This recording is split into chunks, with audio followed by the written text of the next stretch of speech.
Good morning, everyone. We'll begin today's COVID-19 press briefing with Mayor John Cooper, followed by Dr. Alex Jahangir, Chair of the Metro Board of Health and the Metro Coronavirus Task Force.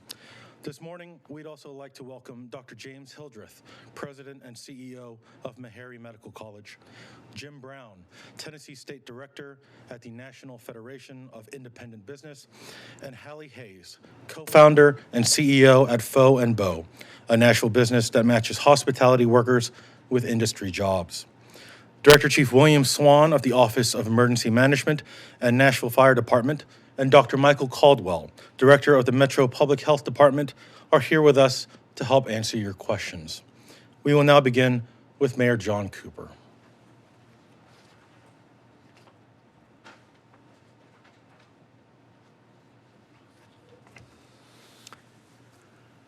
Good morning, Nashville. It's been just over 5 weeks since we asked all Nashvillians to practice safe social distancing protocols to help prevent the spread of COVID-19 and save lives in our community. And your continued efforts to remain safe and adapt to the coronavirus era have been incredibly inspiring. From front porch birthday parties to meals shared over FaceTime with loved ones, I am inspired by your resilience, abundance of support, and love for one another, and the sacrifices that have been made to protect public health as we look forward to safely restarting our economy. Now, please continue to remain at home whenever possible and only leave your home to run essential errands. And remember to wear face coverings whenever you're out in public and not able to safely social distance, as both the CDC and the Metro Public Health Department are recommending. Make sure your face covering material covers both your nose and mouth and that you can breathe through the material if the face covering is homemade, and wash it after use. We are continuing to closely examine the public health benchmarks required to safely enter the first phase of the roadmap for reopening Nashville. In addition to these benchmarks, epidemiologists at the Metro Public Health Department are working hard to gather critical race and ethnicity data that helps us better understand how COVID-19 is affecting different members of our community. Dr. Alex Jahangir will provide more details on both our roadmap criteria and our updated race and ethnicity data momentarily. Now, this morning, I want to welcome back Jim Brown, Tennessee State Director of the National Federation of Independent Business, who is here this morning to discuss the reopening of the Paycheck Protection Program, an important lifeline for business owners in Davidson County that has received a new round of federal funding. I also want to welcome Hallie Hayes, co-founder and CEO of Faux & Beau, a local Nashville company doing fantastic work to match hospitality workers with jobs at area restaurants and hotels. A welcome service as we approach the phased reopening of these industries that are so critical to Nashville's economy. And as always, it's wonderful to have Dr. James Hildreth, President and CEO of Meharry Medical College, here with us to provide his insights into the coronavirus and our response, both as individuals and as a community. And this morning, I also want to announce a series of informative webinars hosted by Dr. Alex Jahangir and other public health officials, presented by our office and the Metro Nashville COVID-19 Task Force. These webinars are designed to help local business owners and their employees adopt to this new era of social distancing. A webinar for restaurant owners and operators will be held this Thursday, April 30th, from 1 p.m. to 2:30 p.m., featuring Martha Boyd of Baker Donaldson, Benjamin Goldberg of Strategic Hospitality, and Derek Moore of Slim & Huskies. A webinar for owners and operators of other types of small businesses will be held on April the 30th from 3 p.m. to 4:30 p.m., and will also feature Manuel Delgado of Delgado Guitars and Mark Faulkner of Vireo Systems. To learn more about these webinars, visit Metro's COVID-19 website at covid19.gov.nashville.gov. Now, I'm tremendously grateful to these local business leaders for participating in these webinars to help other Nashville employers better prepare to keep their employees and customers safe as we look forward to the phased reopening of Nashville's economy. As a reminder, you can visit covid19.nashville.com to review the roadmap for reopening Nashville and submit your valuable feedback. We continue working with health officials and members of the community as we help Nashvilleians safely get back to work and business as usual. And in the meantime, let's work together to reduce the rate of coronavirus infections in Nashville and support our frontline healthcare workers. As always, I urge you to visit the Metro's COVID-19 website and consider donating to the COVID-19 Response Fund by visiting the covid19.nashville.gov website. Here you can also learn how to obtain direct financial, food, mental health, and social service assistance. And I'll turn it now over to Dr. Alex Jahanger, Chair of the Metro Coronavirus Task Force.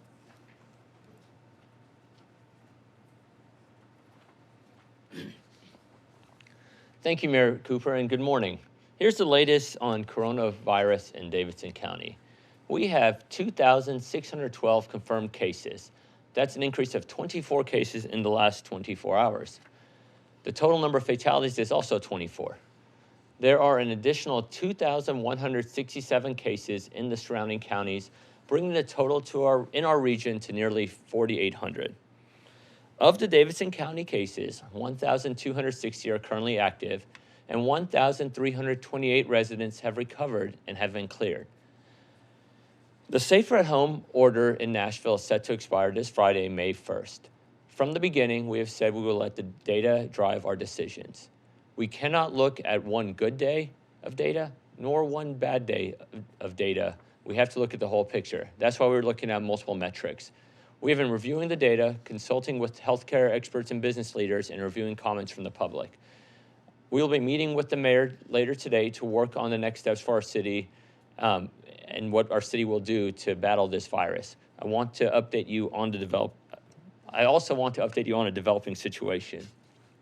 Late last night, we were made aware of a possible isolated outbreak of the virus at our homeless shelters on the fairgrounds. 4 individuals who entered the shelter without symptoms later tested positive. These people were screened when they first arrived at the fairgrounds and did not have any symptoms of the virus. When the individuals started showing symptoms, they were tested and moved to the self-isolation portion of the shelter for people awaiting test results. Once the test results came back positive, the Metro Public Health Department began investigating. We believe these people did not get the virus at the shelter. Today, the Public Health Department will begin testing the residents and staff of the fairgrounds. That will be around 220 individuals. We'll continue to contact trace to investigate and contain this outbreak, and we'll keep you updated as we get more information. Today, I want to share the latest race data we have collected. Of the Davidson County confirmed cases, 36% are white, 13% are Black or African American, 12% are multiracial or other, 6% are Asian, 6% unknown, and 27% are pending. And of the 24 Nashvilleians who have died, 11 are white, 9 are Black or African American, 3 are listed as other, and 1 is Asian. Now, it is important for us to analyze and understand this information.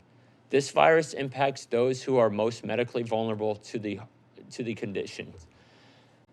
As you can see, while Black Nashvilleians make up 13% of the confirmed cases in Nashville, they comprise nearly 40% of the deaths in our community. This virus, like other medical conditions, is highlighting the impact of health disparities in our society. Minorities and those with limited access to health care are most seriously impacted disproportionately. That's one reason we placed the community assessment centers in communities where people may not have the easiest access to health care. These centers are there to fill the gap in the assessment and testing available to all of our residents.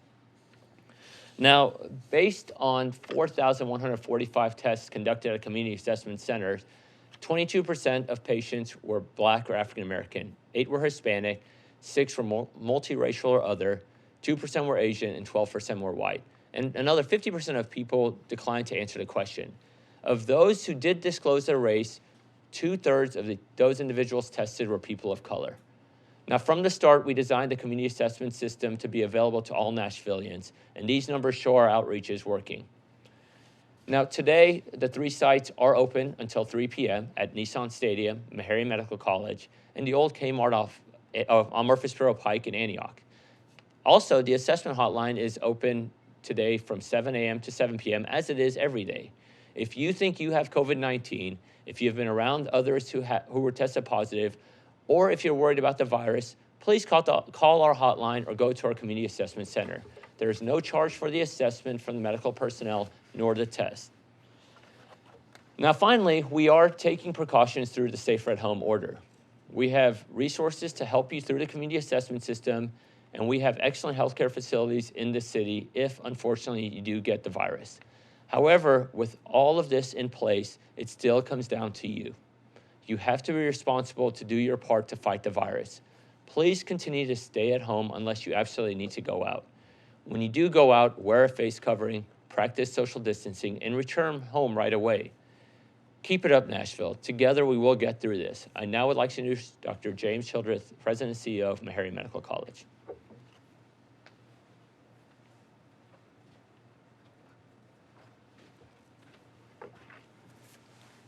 Good morning, Nashville. Over the last couple of weeks, there's been a lot of discussion about antibodies and antibody tests. So this morning, I want to give you a few things to think about in terms of antibodies. I shared with you earlier that when we get infected by a virus, our body makes two major types of responses. There are antibody responses to eliminate virus particles, and there are T-cell responses to eliminate the infected cells. Antibodies are one of the major ways that we clear infectious agents from our bodies. So the very first time that we see a virus, we make what's called a primary response. And in the case of COVID-19, since no one has ever been infected by the virus before, all of us are making primary responses to the virus. After a lag period of about 10 days to give B cells a chance to be programmed, they start to make antibodies to the virus. The first kind of antibody that's made is a very interesting protein called mu immunoglobulin. We call it IgM. These antibodies are very, very large. They can wrap things up like wrapping them in a blanket and facilitate their disposal. The second type of antibody that's made is gamma immunoglobulin. We call it IgG. These antibodies are much smaller. They bind more tightly to the virus, and their job is to attract the attention of other kinds of responses that will help to eliminate the virus. The point is that IgM antibodies give us an indication that you're early on in your infection, and IgG antibodies occur later, and they can actually persist for up to a month or so, even after the virus has been cleared. So the value of antibodies and antibody testing is they can tell us that someone has been exposed to the virus or infected by the virus, and depending on what type of antibody we detect, we know that that person is early on in their infection or they're later in their infection. The problem with some of the antibody tests that you've heard about is they suffer from a low specificity or low sensitivity. Sensitivity is how we measure whether or not an antibody picks up all the infected people who are out there. The other measure is whether or not we're missing negatives. In other words, we need to know that the antibodies we're using are not missing those who are positive and not reporting those who are negative as being positive. Those are specificity and sensitivity measures of antibodies. And in fact, they're not very good for some of the antibody tests that are out there. To give you an example of how powerful these tests can be, you may have heard that in New York City, they tested thousands of individuals with an antibody test. An extrapolation of the data showed that as many as 25% of the total population of New York might have been infected by COVID-19. So what that would mean is if that is true, the fatality rate of this virus is actually much lower than we thought because so many people have obviously survived to test positive with the antibody test. So that would be good news. But unfortunately, we don't quite know yet whether that antibody test meets the criteria of sensitivity and specificity. Antibody tests would also be very useful in contact tracing that you've heard about, in which you identify positives, you identify all the persons who have been in contact with them, and you ask those people to be quarantined. If we were to take the contacts and test them for virus with a PCR test and antibodies with an antibody test, those who test negative for the virus but positive for antibodies have obviously been exposed, infected, and cleared the virus. They would not have to be quarantined. So that would be a very helpful way to make sure that we're not missing people who otherwise could be free of quarantine, having them be in quarantine. That's just one of the ways that the antibody test could be very useful. So COVID-19 belongs to a family of 7 viruses called human coronaviruses. They have some genomic similarities, which means that some of their proteins look very similar. And antibodies recognize shapes of proteins or how these proteins look. What that means is that an antibody to COVID-19 could very well cross-react with antibodies with viruses that are in that family. Likewise, antibodies to the other members of the family could bind to COVID-19. That's why we have to make sure the antibody tests we're using recognize COVID-19 and only COVID-19, not other members of the family. And that's a major problem with some of the antibody tests. So antibody tests are very useful. They've been used in Los Angeles, New York, other places. But we need to make sure the antibody test that we're using meets those criteria of sensitivity and specificity. And we're in the process of evaluating that to make sure the antibody test that we use will satisfy and meet those criteria. So Nashville, as you heard Dr. Jahangier say, we have done a great job over the last several weeks of flattening the curve, but we've not flattened the virus, okay? The virus is still out there. It's going to be with us. And what we need to do as a community is take personal responsibility to protect ourselves. And if we do that, we protect our community. Businesses will open, and I'm not asking you not to patronize businesses. Do not get me wrong. I am asking you to make an assessment of whether or not you think that facility has taken the appropriate steps to protect you and to protect their employees, because that is a chance for transmission to occur.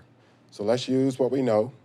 We know that if we stay home, wear face coverings, protect our T-zone, wash our hands frequently, sanitize high-touch surfaces, we can keep the virus in retreat. So Nashville, we got this. Please don't be a vector. Thank you. Now I'd like to introduce Mr. Jim Brown from the National Federation of Independent Businesses.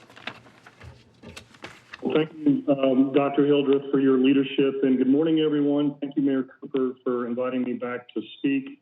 When I last spoke 12 days ago, things were very fluid for small business, and they remain fluid. Last week, Congress voted to add another $310 billion to replenish the Paycheck Protection Program. And after some serious glitches on Monday, we heard yesterday that those PPPO monies began to flow to small businesses, which is very good news for a lot of those businesses that many of them were waiting nearly a month. On the Economic Injury Disaster Loans, or EIDLs, Congress authorized another $60 billion in funding, $50 billion for the loans and $10 billion for the emergency grants. But it is our understanding that the SBA is not accepting new EIDL applications. We are hearing the new funding is being used to satisfy the overwhelming demand that's already in the pipeline. NFIB is fully expecting that both rounds of assistance will go to small businesses who need it most, and not to publicly traded companies and large businesses that have access to other credit options. But that's a big deal that we've been communicating with Congress, and that needs to happen. Going forward, our team is moving, is calling for and asking for more flexibility for small businesses in the Paycheck Protection Program. And that includes the removal of the SBA requirement that 75% of PPPO loans be used for payroll costs in order to be forgiven. And it's just a threshold that's too high for far too many small businesses that have payments like rent, utilities, et cetera. One last thing on the SBA loans, it is critical for loan recipients to keep meticulous records. The SBA's put out some guidance. They've actually updated their FAQs 10 times since April the 3rd, and more guidance is expected. You just want to be sure that your records are in order, and definitely keep talking to your tax professional. It is nearing 4 weeks since NFIB's research told us that about half of small businesses said they can survive no longer than 1 to 2 months in current conditions. On Monday, NFIB Tennessee released our 10-point state plan to protect and support Tennessee small businesses and help them survive. And you could find that plan at nfib.com/TN. In the plan, we included a recommendation to establish a state emergency bridge loan program. and we are asking members of the Tennessee General Assembly, our state lawmakers, your state lawmakers who are scheduled to come back June 1, to set up this program this summer for businesses that miss out on PPPLs or EIDLs. And those are state lawmakers. Those are not your Metro Council folks, but your state senator or your state representative. We plan to mobilize NFIB's 6,000 strong membership in Tennessee in the weeks ahead, so stay tuned. I'll end with some other helpful websites, nfib.com/coronavirus, where you'll find information on the SBA loans and much more. And the mayor already mentioned sbtfnashville.com, sbtfnashville.com. That's our city's excellent website for small businesses.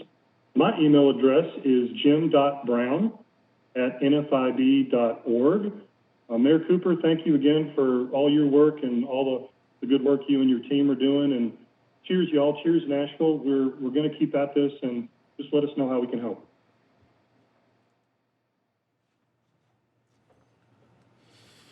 Thank you, Mr. Brown. I'd now like to turn it over to Hallie Hayes, co-founder and CEO at Faux & Beau.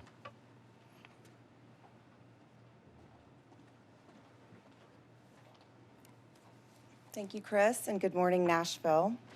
I'm Hallie Hayes, co-founder and CEO of Faux & Beau. We are a new and innovative platform that matches talented candidates with restaurant jobs in Nashville.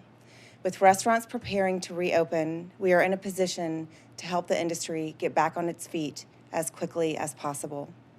There's so much talent in Nashville, and our technology pairs those individuals, the servers, the bartenders, the cooks, with available jobs instantly.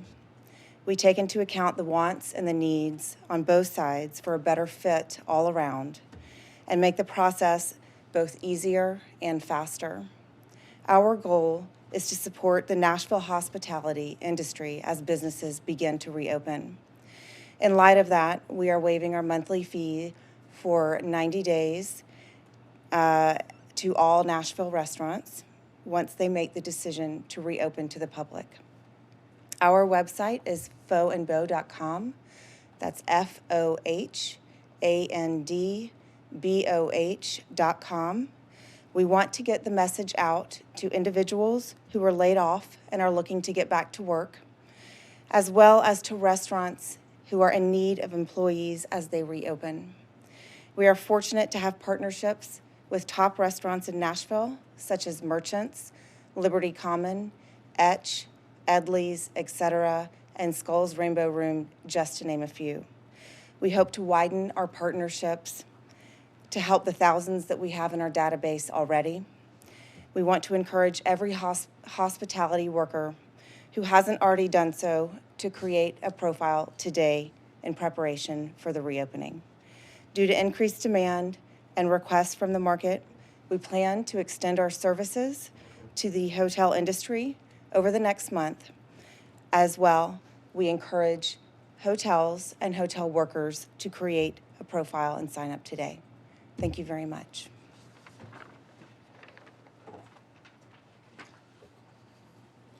Thank you, Ms. Hayes.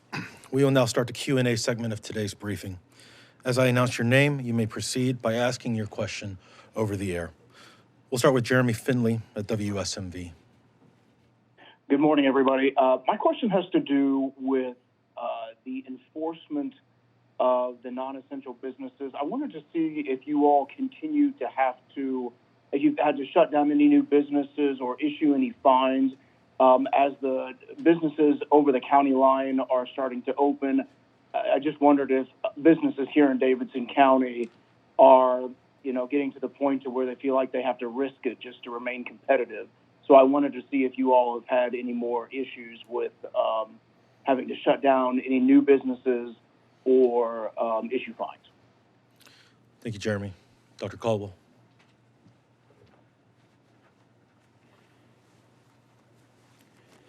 Good morning. At this time, no. The teams of inspectors of the Department of Public Health and the police continue to go out and respond on complaints that anybody might put forth on your smartphone at Hub Nashville. or the COVID-19 website. So far, since April 1st, the Department of Public Health and these teams with the police department have visited 420 locations. We have found them to be overwhelmingly, the majority of them to be in compliance, and our inspectors still have not cited anyone for non-compliance. So our teams will continue to respond to these complaints. We'll also conduct unannounced follow-up visits to any bars or non-essential businesses that seem not to be following the order. These teams of inspectors and police officers are working alternate shifts, so that allows us to conduct visits not only during regular business hours, but also late into the night. So enforcing the safer at home order continues to be essential to reducing the spread of the virus. I'd like to thank Metro Parks as well as Metro Police for their continued support to helping us remind everyone to make sure that we're socially distancing. Remember, you can submit a complaint at the Hub Nashville or COVID-19 website. Thank you.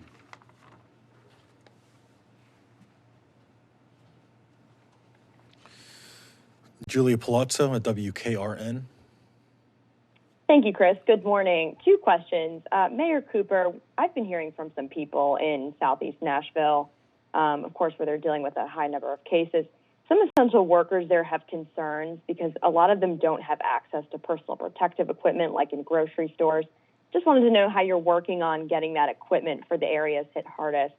And then Dr. Jahangir, just based on the situation at the fairgrounds, what you know so far, I know you guys are investigating. Are you really concerned after when you test everyone? Do you think there's a huge chance that there's going to be a large number of positive cases? Thank you so much.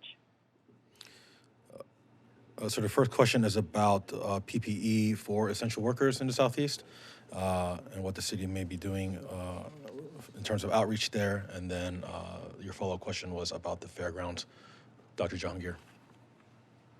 Hey, Julie. Thank you for the question. Really quickly, regarding the PPE question, in short, the needs of PPE for our community is obtained from the state and TEMA and Unified Command. And so we will try to help businesses that need it, but understand that at the end of the day, the Unified Command is and the state are really helping get that for us. So we'll do our best to help, and they can reach out to that. Regarding the fairgrounds, what I'm proud of, listen, we quickly identified that somebody became symptomatic. We quickly tested that individual, and then quickly tested the individuals within that person's immediate circle. Our public health team really, I hate the word you use, attacked, but essentially attacked the situation, recognized who were close contacts, tested the people, and placed the people of concern in the part of the shelter that is for people under investigation. What we're doing is testing the entire shelter is really being over precautionary, and I think it is important to be very careful around there. But I think the public health system did exactly what the public health system needs to do, and we quickly identified, we quickly isolated, and we're quickly testing. So thank you. Tosin Fakile at WSMV. Good morning. Thank you, Chris. I had three questions, two for Dr. Jahangir and the other one for Mr. Jim Brown. The two questions are, the first is, with the outbreak at the fairgrounds, would you guys have to clean or move them from the shelter or from one place to the other at the fairgrounds? And the other question for Dr. Jahangir is, were the shelters at the fairgrounds set up using CDC guidelines versus FEMA shelter guidelines? Just something I was wondering. And the final question for Mr. Brown is, I know he said some of that payment protection check has started to come out. I was wondering how quickly the businesses are getting it, or if they've gotten it already. If he said it, I must have missed it when he did. Thank you. We'll start with Dr. Jahangir. Hey, thank you for your questions. So the fairgrounds are set up with CDC as well as our public health team. Mr. Hugh Atkins, our Caldwell, I know we're very integral in the setup. The way it's set up is there are areas that are cordoned off. So each pod, I think, has about 25 individuals in it. And so we try to minimize cross-contamination of even the well individuals from one pod to the next to the next. So that's one way we try to minimize contamination if there is a positive case, because obviously we always thought about this scenario happening. Regarding whether we have to go in there and clean everything out, when somebody tests positive or somebody is a person under investigation, we move them to a separate part on the fairground site, so a different building, and that's where people are.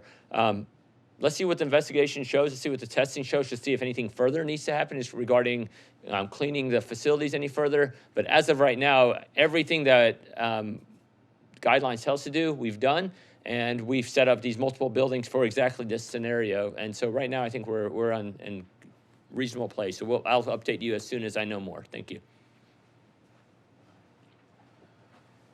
We'll turn it over to Mr. Brown for the follow-up question. Yeah, thanks, Chris. Thanks, Tosin. In talking to my good friends at the Tennessee Bankers Association, in the $310 billion in the PPL funding, that it got off to a slow start Monday. There were glitches, but the money started flowing yesterday. The bankers tell us they think that money will be in the hands through the door, into the accounts of small business owners within 72 hours. That's what we're hearing. So there's obviously going to be some more demand there, and you're watching the national news like we are. There's going to be conversations about potentially more funding. I've already seen Speakers McConnell and Schumer and Speaker Pelosi, but Majority Leaders, on McConnell and Schumer and Speaker Pelosi already starting to talk about this. So we'll see. We've heard the demand could be as high as $1 trillion total for for all the folks that are asking for support through the PPL program. So that's what we know, and we'll keep our eye on it like you are.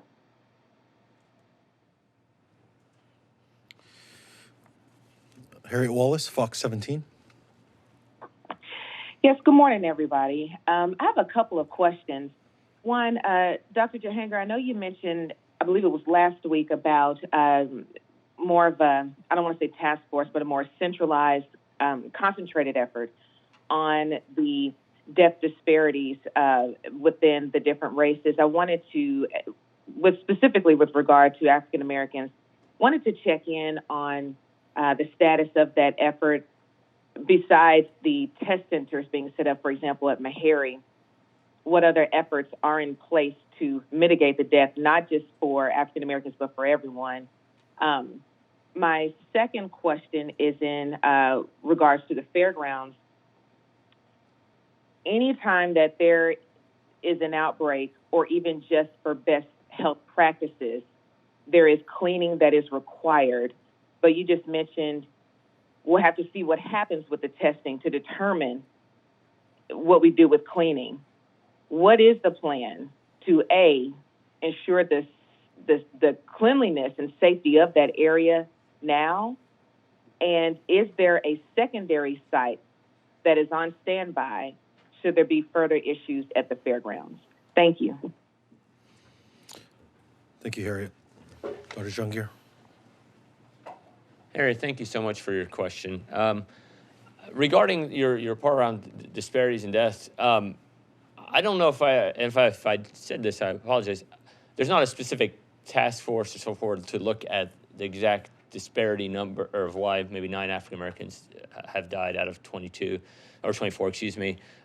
It is something that we are always constantly looking into, speaking to. I spoke with Dr. Hildreth before this press conference. So there's not a specific task force. There's a task force to look specifically at our increased outbreak in the Southeast corridor, which happened to be people of color and immigrants. So maybe there is that task force. So I apologize if the two were separate. Now, regarding the fairgrounds question, every day the fairgrounds are sanitized per protocol. They're cleaned. As I mentioned, there are these pods so that there's minimizing cross-contamination, and the public health system, there's a vigilance of making sure symptoms are recognized, and quickly the public health team comes in and dives into it. And Dr. Hildreth would like to also make a comment, so thank you.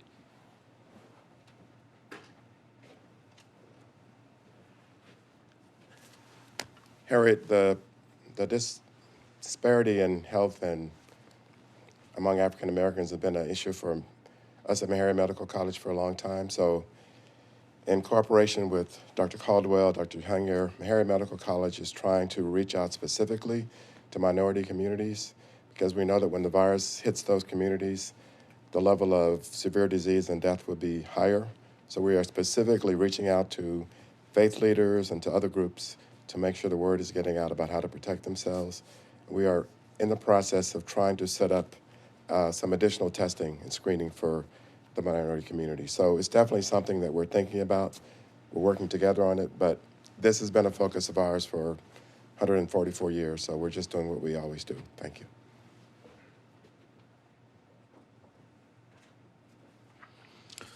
Chris Davis, News Channel 5. Good morning, everyone. We've gotten emails from a few viewers that have forwarded from several national businesses to their customers announcing potential opening dates in May. Yet, as you know, the city has not announced such a date. What is your message to those businesses? Do you think there's some confusion since Nashville is on a different track than from the state of Tennessee? And would there potentially be any penalties or at least notice to businesses that may be contacting customers about an opening date that has not been determined by the city just yet? Thank you. Dr. Jungier. Thank you for the question. So I want to reiterate, as of tomorrow, healthcare facilities will start doing more elective procedures. Dental offices will be open. So perhaps some of those emails are regarding those businesses. We are, as I mentioned, looking at the metrics. The mayor and I are meeting later today with a group of people to determine what the next steps will be for Nashville. As I believe I mentioned yesterday, we're going to need to give a few days at least for people to know, hey, we're going to open up on this day. So there will be some forewarning, and so it won't be just turn the switch the next day. So I commit to you that we'll make sure to do that. And it'll be just enough days to be able to people to bring their staffing up, make sure they get the supplies they need, and so forth.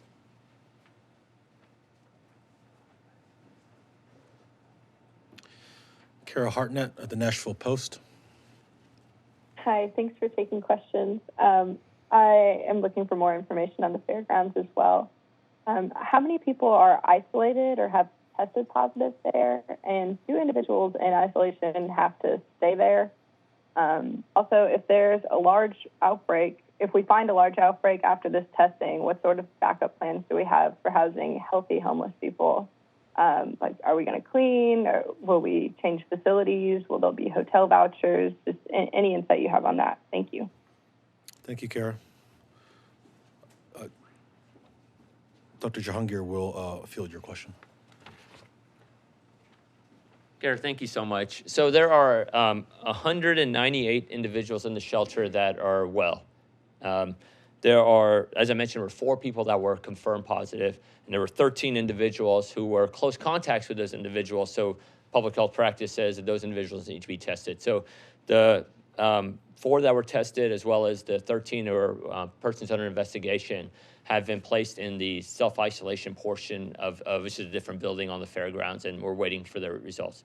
The 198 plus staff and so forth that will be tested today will be tested, and they will be asked to self-isolate until the results are come back. And again, this is a choice. I mean, if an individual chooses not to be tested, we're not going to force a test on them. I want to highlight that. It's really important. Regarding, let's say that it ends up there's a lot of people that are positive, then yes, we have, from day one, actually, we've had a third facility. I think I've mentioned that if you go back in the press conferences, that it's a large facility that's set up, ready for those individuals. And I'm not ready to announce the location, but I just know that cots are set up at this location. All the parameters we've discussed before are set up, and staffing is lined up. But I hate to just jump to that conclusion. My hope is that of these 198 people, that won't be the case. But if it is, yes, we are prepared for that contingency, and involves a third really large place to go to. Thank you.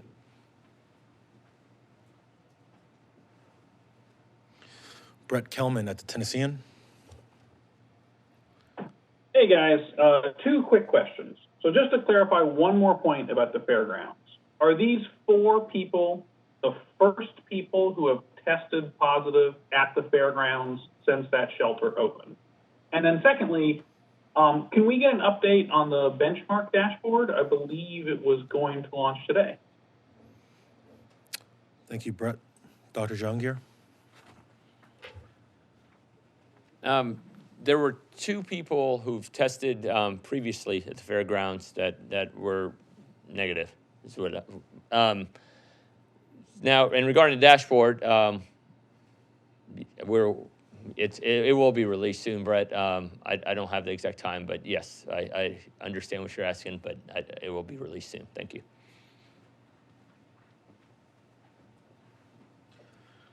Our final question today is from Nayeli Alamia at 96.7 FM.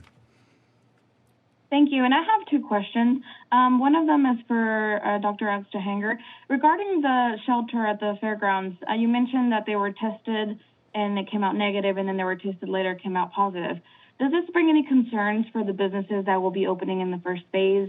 Will there be any modifications, any improvement for that roadmap?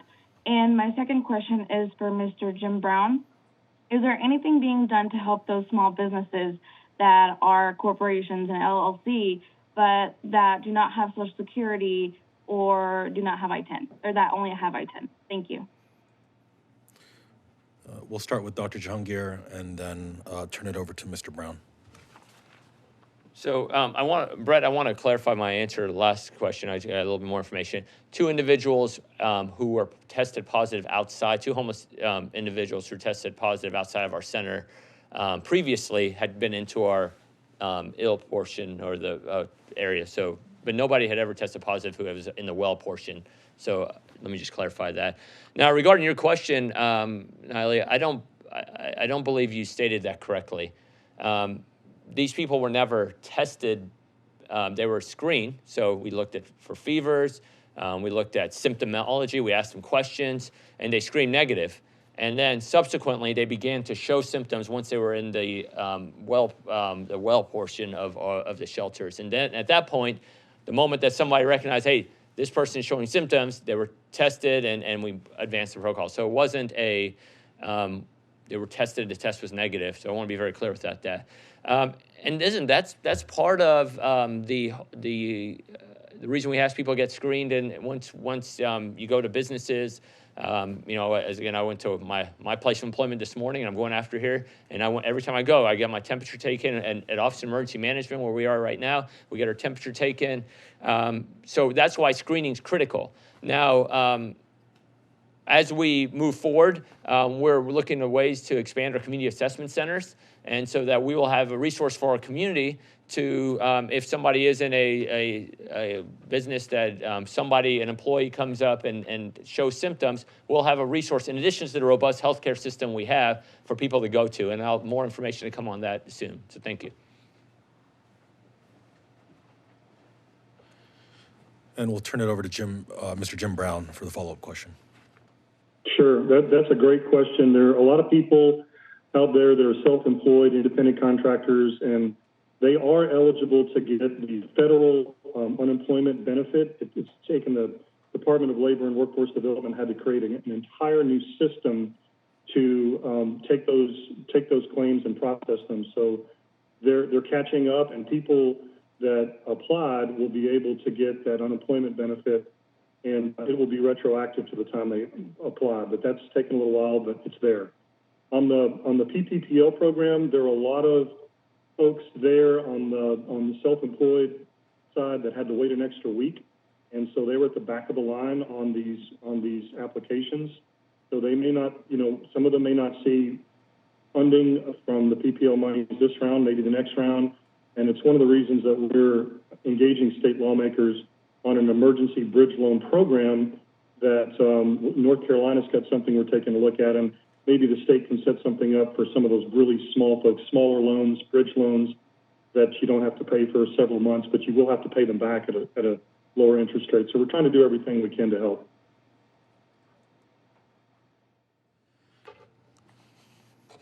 We've addressed all the media questions in the WebEx queue this morning. I'd like to thank Dr. Hildreth, Jim Brown, and Hallie Hayes for being with us this morning. A recording of today's press briefing will be made available later this afternoon. Thank you for joining us. This concludes today's Metro COVID-19 press briefing.